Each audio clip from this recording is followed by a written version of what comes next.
ఓం శ్రీమాత్రే నమః. ఈరోజు బ్రహ్మముహూర్తం గురించి విశిష్టత గురించి మాట్లాడుకుందాం. బ్రహ్మముహూర్తం అంటే సత్యగృణ ప్రధానం. బ్రహ్మముహూర్తం అంటే 3:45 నుండి 4:30 వరకు ఉంటుంది. ఆ ముహూర్తంలో చేసే పనుల వల్ల మానసిక ప్రశాంతత కలుగుతుంది. కొంతమందికి ఉదయం 3 గంటల నుండి 5 గంటల మధ్య మెలకువ వస్తుంది. ఇలా మెలకువ రావడం సాధారణ విషయం కాదు. ఇది భగవంతుడు ఇచ్చిన వరం. ఇది ఒక అలవాటు. ఇది సాధారణంగా తీసుకోవద్దు. ఇలా మెలకువ రావడం వెనుక ఒక రహస్యం ఉందని అనుకోవచ్చు. ఇలా మెలకువ రావడం వల్ల శాస్త్రీయంగా ఎన్నో లాభాలు ఉన్నాయి. అసలు 3 గంటల నుండి 5 గంటల మధ్య మెలకువ ఎందుకు వస్తుందో తెలుసుకుందాం. మీ జీవితంలో వచ్చే మార్పులను మీరు పట్టించుకోకపోవచ్చు. మీ ఆత్మసాక్షిని అడిగితే దానికి ఖచ్చితమైన సమాధానం చెప్తుంది. చాలామందికి ఉదయాన్నే లేవడం చాలా కష్టంగా ఉంటుంది.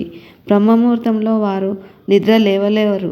వారికి అలారం పెట్టుకున్నా లేవలేరు. ఇలాంటి సంకేతాలు కేవలం కొద్దిమందికి మాత్రమే లభిస్తుంది.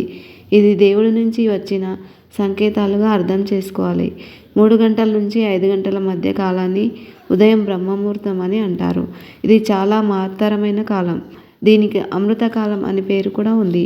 మనిషి తన దినచర్యను ప్రారంభించడానికి బ్రహ్మముహూర్తం చాలా మంచిదని శాస్త్రం చెబుతుంది.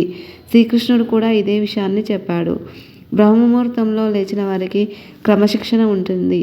ఎలాంటి రోగాలు రావు. వీరు చాలా నిజాయితీగా ఉంటారు. మనసు ఎప్పుడూ ప్రశాంతంగా ఉంటుంది. ఏ పని చేసినా చాలా శ్రద్ధగా చేస్తారు. బ్రహ్మముహూర్తంలో లేచేవారికి కపటులు నచ్చరు. ఎవరి మనసు బాధ పెట్టరు. ఎవరితో కఠినంగా కూడా మాట్లాడరు. కుటుంబ సభ్యులు, స్నేహితులు కష్టాలలో ఉంటే ఆదుకుంటారు. జీవిత భాగస్వామిని కూడా ప్రేమగా చూసుకుంటారు. ఈ గుణాలు ఉన్నవారికి బ్రహ్మముహూర్తంలో మెలకువ వస్తుంది. సూర్యోదయానికి ముందే నిద్రలేచి మన పనులను చేసుకుంటే ఆ పనిలో మనకు విజయం తప్పకుండా లభిస్తుంది. ఇంటి పనులు ఇల్లాలు సూర్యోదయానికి ముందే నిద్ర లేచి ఇంటిని శుభ్రం చేసుకుని ఇంటి ముందు చక్కగా ముగ్గులు వేస్తే ఆ ఇంట్లోకి లక్ష్మీదేవి వచ్చి స్థిర నివాసం ఉంటుంది. సూర్యోదయానికి కంటే ముందే లేస్తే సూర్యభగవానుడి ఆశీస్సులు కూడా ఉంటాయి. సూర్యభగవానుడి మొదటి కిరణాలు ఎవరి మీద పడతాయో వారికి అదృష్టం కలిసి వస్తుంది. సూర్యకిరణాలు మనసుల్లో పాజిటివ్ ఎనర్జీని పెంచుతాయి. ఆరోగ్యం చాలా బాగుంటుంది. జీవితంలో కష్టాలను ఎదుర్కొనే ధైర్యం మీలో ఉంటుంది. వీరిలో సూర్యోదయం కంటే ముందు లేస్తే సూర్యభగవానుడి ఆశీస్సులు కూడా ఉంటాయి. సూర్యభగవానుడి మొదటి కిరణాలు ఎవరి మీద పడతాయో వారికి అదృష్టం కలిసి వస్తుంది. సూర్యకిరణాలు మనుషుల్లో పాజిటివ్ ఎనర్జీని పెంచుతాయి. ఆరోగ్యం చాలా బాగుంటుంది. జీవితంలో కష్టాలను ఎదుర్కొనే ధైర్యం మీలో ఉంటుంది. సూర్యోదయం కంటే ముందు లేచి గోమాత దర్శనం అయిన వారు చాలా అదృష్టవంతులని చెప్పుకోవచ్చు.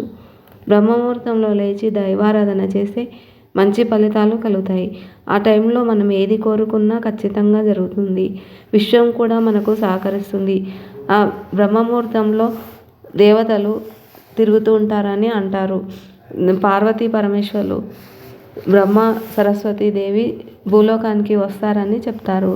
అందుకే ఆ బ్రాహ్మీ ముహూర్తంలో బ్రహ్మదేవుడు మనం ఏం కోరుకున్నా ఖచ్చితంగా జరుగుతుంది.